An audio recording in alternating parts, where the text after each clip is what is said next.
Hey everyone, welcome to V-Rally 4. I know I said I would get onto this game, and finally we are on this game. Autosave. I don't care. Oh god, it's loud in my ears. So, V-Rally, I thought this game came out fairly recently, like within the last 3 years, and it's already free on Xbox, so to me that signifies that the game doesn't appear to have been all that popular, which is quite sad. But I have played the game just a little bit, and it kind of reminds me, sort of the Art of Rally in the sense of its arcadiness. So let's see. What are we gonna start with? The main game mode, or let's do a quick race. I'm just trying to kind of get familiar with the game again. Cause I haven't played. God, I haven't played this game in like 4 months at least, and that's a fairly light number.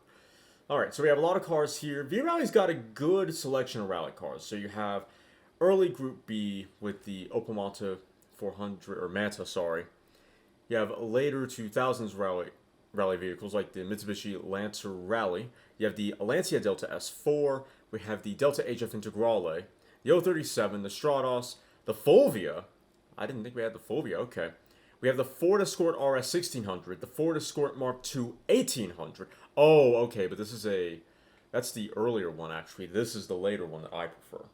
Well, what's funny, though, is that well, I say later. I'm not entirely sure, actually, but in any case, that one's actually slower. We have the Fiat Punto Abarth S2000. So we have S2000 discipline cars. We have some Citroens, and I think that Citroen DS3 is actually relatively recent. So this is an older DS3.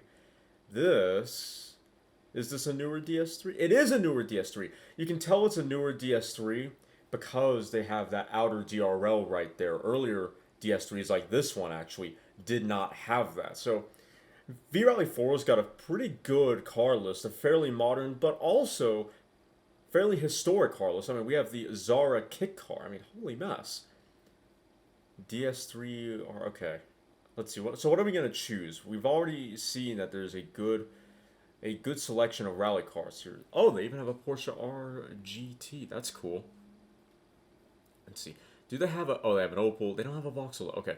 We're going to go with one of my favorites. I say ubiquitous, but the infamous 037. Oh, wow, you can even look at the engine bay there. Kind of. That's cool. How many? There we go. Okay. What's cool here is that in this sort of loading screen, you can just go through and you can just cycle through all of those camera settings like that.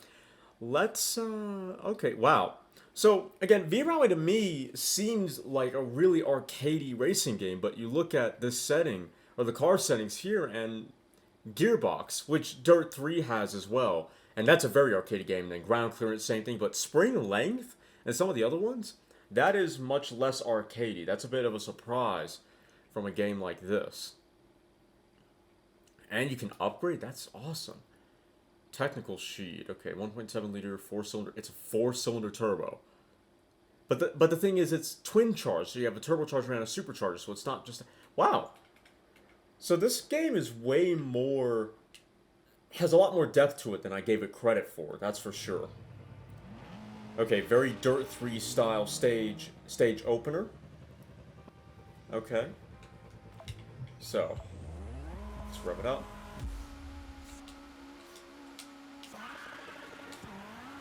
Okay, I had to figure out how to shift there for a second. Ah, too fast. So, oh, there we go. So again, it reminds me, okay, so you have lights. It reminds me of the Art of Rally. But as far as its handling goes, it's actually, well that's just sad, isn't it? How do I change the camera? Okay, that's that. Okay, right on the D-pad. My initial impression at the moment is that as much as it looks like a very arcadey game, it isn't. I hesitate to call it a simulator, but trust me when I say Dirt 3 is a much easier game to drive on than this. And this is on Xbox One on a controller. I'm not sure this is Dirt Rally levels of realism. Mostly because it's very different, and I haven't played Dirt Rally similarly in a really long time. Okay, B is handbrake. But I have to admit, it's not as grippy, and I mean this in a good way. It's not as grippy as Dirt 3 is. The cars feel a lot lighter. It's actually okay. That's I can't hear the co-driver if you couldn't tell, so I'm making a bunch of stupid errors. So what's interesting is that it's sort of like WRC 8 actually. If you remember my complaints about that game where the cars feel really loose, but not consistently loose, this game is better than WRC 8 in that regard, in that the cars feel consistently loose. Oh, I'm gonna just flub that. Yeah. Okay. I'm gonna be a little quiet here for a second and see if I can get the hang of this.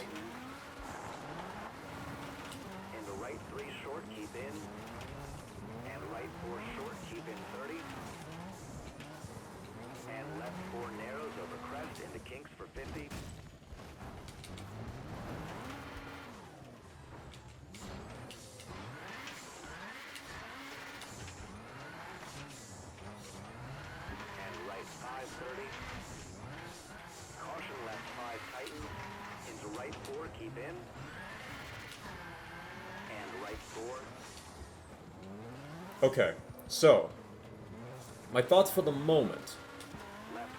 This car is way too slidey, and I get that we're on gravel. You know, much like WRC 8, another complaint about the game being too slidey, but... And again, I understand that we're on gravel, and this is a very powerful, very lightweight Group B car, but I feel like there's just no grip in the tires at all.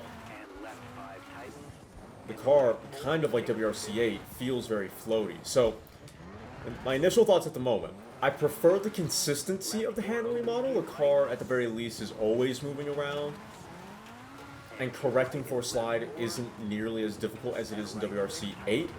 The cars aren't as twitchy to that end. However, I don't like that. I don't like how the cars feel lighter, more floaty in this game than they do in WRC 8.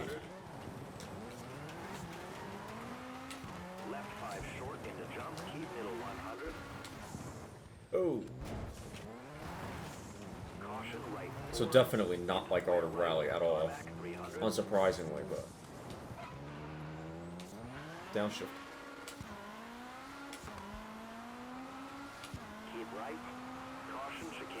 I will say... Oh, big break. See, there should be more grip there, I feel. I was sliding too much. Also, I gotta change it from kilometers to miles per hour, but whatever. Oh, big break.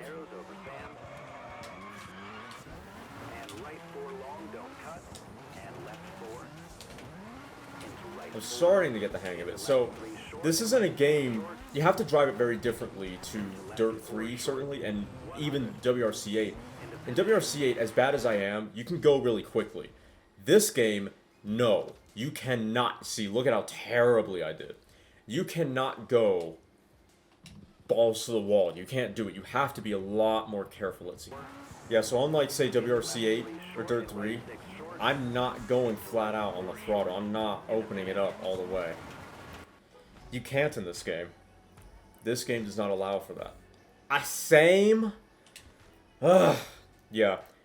So, much like WRC 8, I dislike the floatiness. It's just, the cars are so loose. And again, I get that it's gravel, but my god, that was poor.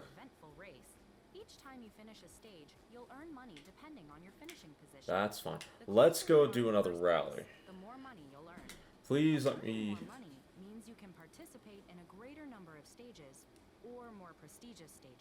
I'm sure it will, but please allow me to skip and go to that rally. Oh wait, I don't have a car yet?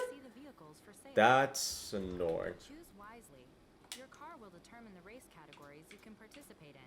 Yeah, let me... Alright. I thought I already chose a car, to be honest with you, but I guess not. So, while I don't like the physics, the cars are too loose, I do like the graphics. Kind of arcadey, but still very realistic looking, so gotta give V-Rally props for that. So what are we... I suppose we have to choose something here. Well, rather obviously we do. So what are we going to... Oops, I went too far the other way. What are we going to choose here, Well, you know, normally I go for Lancia because that's Mopar, but to be honest with you, I don't want to go for something front-wheel drive. I think we'll go for the Escort. Yep. Well, Escort, but whatever. Yeah, that's good. Alright, let's go... Let's see. Yeah. I gotta turn the... gotta turn the audio down. Yeah, no music, please. None of that. Because that's just gonna get me in trouble. So apparently they even have a rallycross car, and it's this Alpine A310. If there's one thing I can't complain about in V-Rally, it's the uniqueness of the car list. I mean, you have some of your typical stuff, like this little Honda Civic, right? The one that we've seen in Project Cars 2. But, I mean, come on! A Renault Alpine A310... Oh, okay, there's not that many unique cars here. Still, though, this is better than nothing, as far as uniqueness goes. So, you'll now be able to see all the cars that you own in your HQ. I'm sure. Alright, so it wants us to go here to our garage. It may not have the best performance, but it's a great car to start out with. It would appear that a sponsor has noticed your performance. Well done. You might be able to get your first contract. Return to HQ to see the offer. Here's the contract. This is Renault. a deal. Sign it and you'll have your first sponsor. Alright. Constructor contracts can make you a lot of money, but you'll have to hit your objectives. Don't forget, you need to use a car from the constructor that offered the contract when working on these objectives. Okay. Sounds a little restrictive, but it makes sense. Let's return to the activity hub to see what new events you can take part in.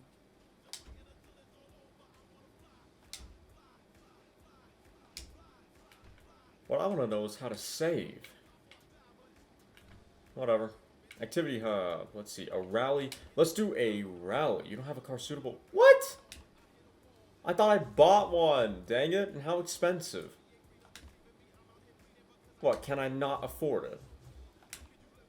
Oh, God. 45, 39, 40. God, on a bike. Everything's expensive. So, immediately, you're going to have to do rallycross before you do rallying. Because the cars that it wants you to start, or would want you to start out with, are expensive. They're anywhere between 30-something thousand. 30-something thousand, let's see. That should be good. 39,000, whatever the currency is for this game. Up to 46,000, even up to 49. So, suffice it to say, cars aren't cheap. Whether that's going to be bad, whether it's going to be hard to get cars, like you have to grind a lot to get the money to get the cars, we're going to have to wait and see. That's going to depend on how I do at this event and how I do at other events. Alright, rallycross. Oh god, this thing feels so heavy. Where's the track? Okay, and then that's the Joker lap, which I have to take once a lap. Look at that, though. So the graphics, certainly, they're gorgeous.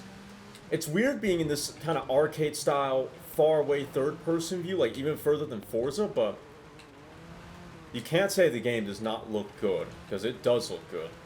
Oh my. Big slide. So the game is rather weird to me, because it would seem... Yeah, let's get the lights on. Oh, I'm sliding. Again, I as I've said multiple times, I cannot talk and drive at the same time. Well, not like this. So it would seem to me that V-Rally, from my very limited knowledge of the franchise, was sort of meant to be like a casual rally game. Yet, I can tell you right now, this isn't. People who want a casual rally game, get Dirt 3, get Dirt 4. V-Rally is not the game for you. Lap, 1 out of 6, okay. While I have this advantage, I'm going to take the Joker lap.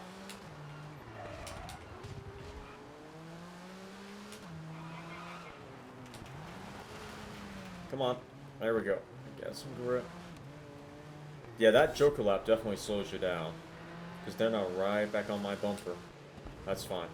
So, I'm going to say that V-Rally probably isn't meant to be a casual rally game. For people who just want to have another racing game that has a different set of cars. and racing tracks than Forza. So that's on me. That misconception's on me. Of course I spun. That misconception's on me. Still, though, I'm quite surprised by how relatively hardcore the physics are in this game. Brake!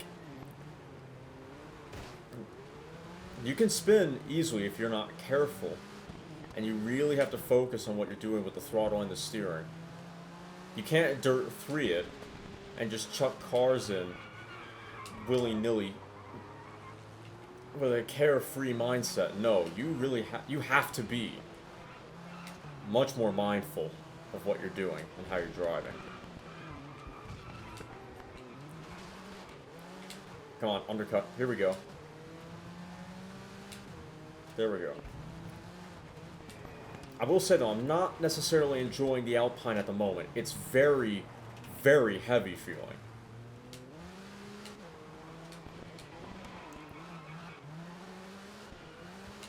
Like, very sluggish. Big, lethargic, not very athletic feeling. It doesn't really, from my impressions at the moment, it doesn't feel like it wants to move around all that much. It doesn't have the agility that I really want for a rallycross event like this. And that's rather poor. Come on.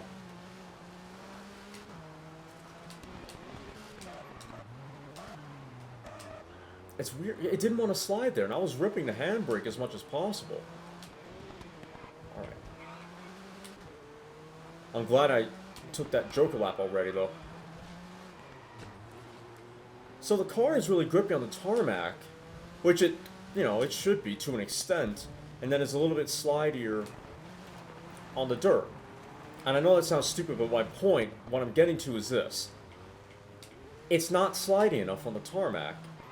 I know that kind of flies in the face of what I was just saying, but where the Delta S4 was way too lively, was way too light, moved around way too much, this car is the exact opposite, at least on the tarmac. It doesn't move around enough. Because I'm trying to Scandi flick it, or at the very least do some pseudo left foot braking, shift the weight to the front, and get the rear end to come around. And it's doing that fairly decently on the dirt, but it's not doing that on the tarmac.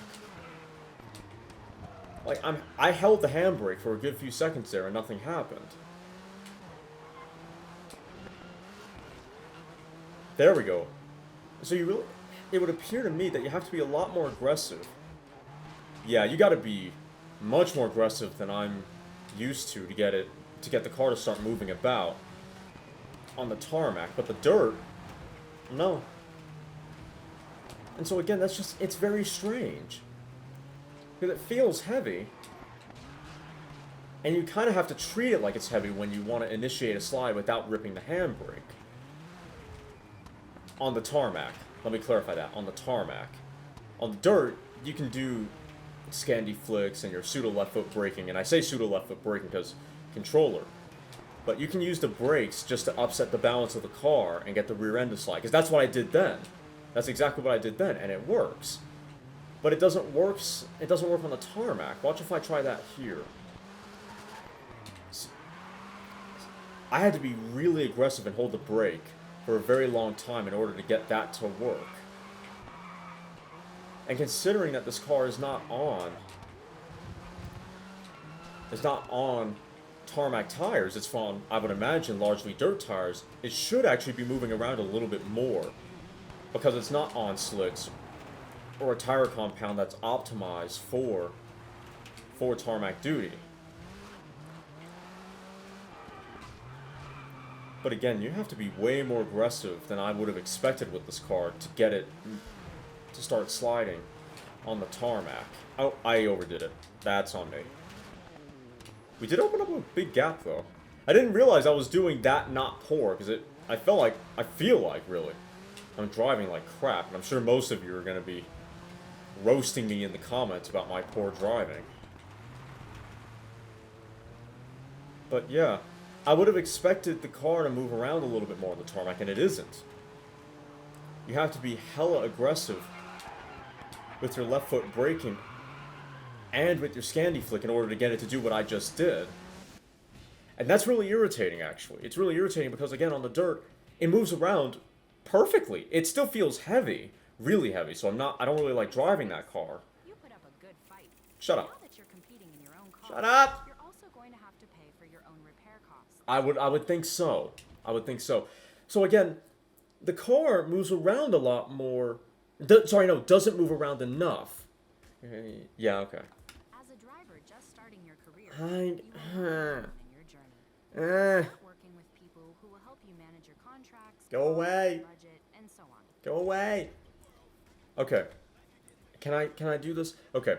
So again, the car does not move around enough on the tarmac. Like I said, you have to be really aggressive with your handbrake, with your Scandy flicks, with your pseudo left foot braking, like way more than I would have expected. The car is almost too grippy for how a rallycross car should be on tarmac. It's way too grippy, and then the car itself, let's take the physics out of it, the car itself didn't really enjoy driving it. It felt really heavy, really lethargic, kind of like a boat. As an Not a agent, fan. I specialize in V-Rallycross. Let's just say I can give you access to these types of stages quite easily. Okay. Not all agents specialize in V-Rallycross. Okay, that's Some interesting. are passionate about rally driving, and some prefer other disciplines, so different specializations are possible. Open the mechanic panel for more information about your crew. So I do feel like that this thing that we were just told, basically managing your crew, can. My initial thought is that it might get a little overdone, like a lot of micromanaging, but I do kind of like the depth of, well, you're gonna have to get a different get a different manager for rallying and then rallycross and so on. I like that depth. I like that added depth into the game. With that said, I do still think that perhaps it could become just a micromanagement sim, Crew will be in charge of repairing your and that car. might get The more annoying. qualified they are, the quicker and cheaper the repairs will be. Okay, like WRC8. If your workforce is more qualified, they will ask for higher salaries. So keep Fair an enough. eye on costs when you're thinking of recruiting a veteran mechanic. You can also recruit engineers into your crew. Open the research crew panel to find out more about this. Okay, so for those of you, okay, let's start off with this thought by saying this. This game is a lot like WRC8. A lot like it. The physics systems are similarly light, though I think V-Rally I prefer a little bit because it's more consistent and the cars aren't as twitchy. But this system where you have to get a mechanic and replace, recruit, etc., exactly the same. I say exactly the same. It's the same concept. So this depth of not only are you racing like in Dirt Rally or Dirt 3, but you also have to manage your crew. This kind of like management sim, even though it's not a management sim at all, this aspect of the game is very similar to WRC8. So V-Rally is sort of like a mix of the Dirt games and the WRC games, though I would say it's a lot more like the WRC games. Engineers are The good news, though, let me go back to something I mentioned earlier. Money is not hard to get. That's good, because we were at 11,000, we are now at 43. So that's good. That at least is good. You know, thank God for that. But anyway, though, that was my first time playing WRC. I'm mixed on the handling system. I feel largely the same way about it as I do WRC8. It's too light. The handling system to me is too light, or the physics system, I really should say. It's more of the physics.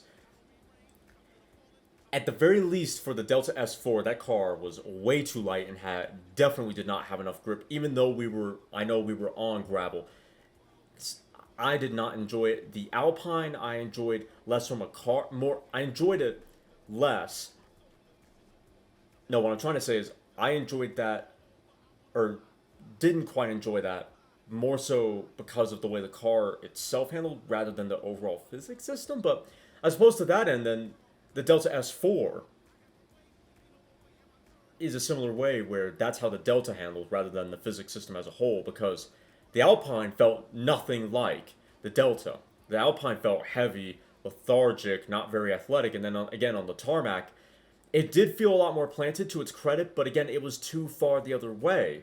It didn't move around enough. It just didn't have the agility that I was hoping to find. It was too planted for a rally car, I felt. So the physics system and or the way some of the individual cars handle, that might be a bit more and that might be a bit more accurate way to put it. I'm not loving, but we'll have to wait. We'll have to wait and see after I play the game more. But that is going to be it for this episode. More V-Rally will be coming down the road. I do hope you enjoyed. If you did, then please like, comment, share, and consider subscribing. And if you do subscribe, I really do appreciate that. Please make sure to hit the little notification bell and all notifications. That way you're notified every time I upload.